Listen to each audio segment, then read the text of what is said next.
Good afternoon. The Foreign Affairs Council started in the morning, so the 17th sanction package has been formally accepted. Now we are moving on with the agenda. We'll have the usual discussion on the next steps on constraining Russia and degrading Russian military capabilities and supporting Ukraine. So we want the 18th sanction package to be passed quite quickly. Proposals are in the pipeline, so we'll be working on that, and we welcome UK's decision to pass the next sanction package.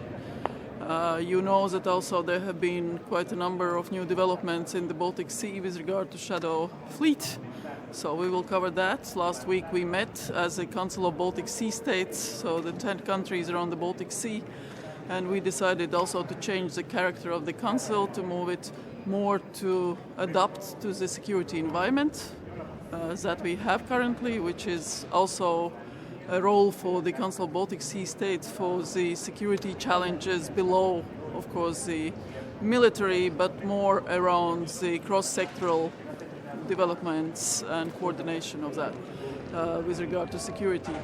Then today we will have also the discussion on the Middle East, obviously taking into account the developments with the humanitarian and food and medical crisis in Gaza. Yesterday, 15 EU countries joined the international statement in that regard. So we'll discuss that. Syria, obviously.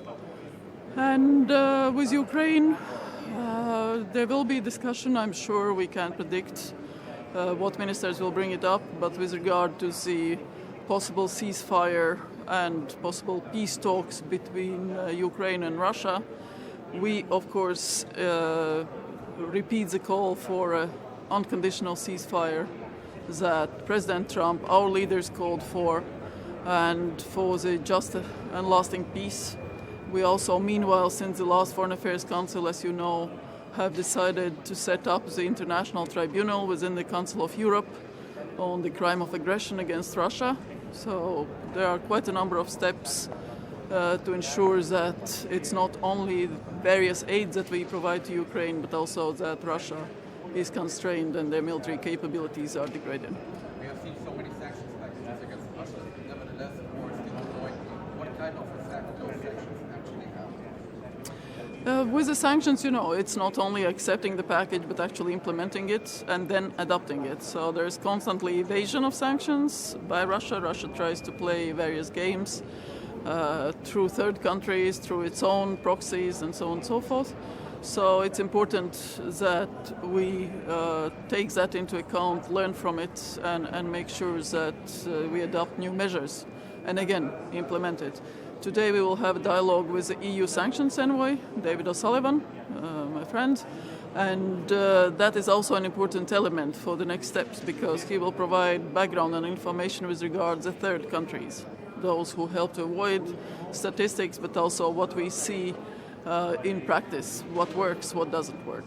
So it's sanctions, it's not just adopting something, as I said, it's constantly making sure that we catch up with the changes and that we are proactive in limiting the abilities to evade.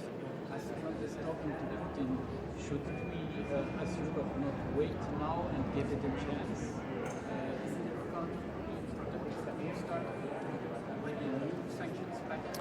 Yeah, quite opposite. There has to be a pressure on Russia because we don't see indications that Russia wants peace. It continues bombing Ukraine. You saw there has been the largest ever drone strike against Ukraine, children, women killed. So there's no way that we can just sit and wait and say, oh, Mr. Putin, maybe you want to stop bombing Ukraine? That's not going to happen. Russia has to be pressured.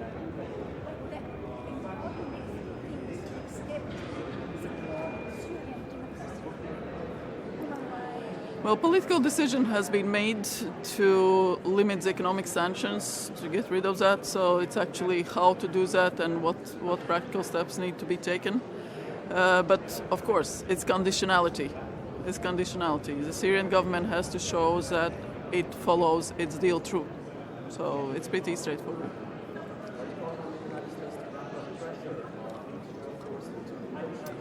Yes, that's what we have been doing. We had We had a large meeting with Secretary Rubio last week in Antalya as NATO foreign ministers. Lindsey Graham, Senator, was there.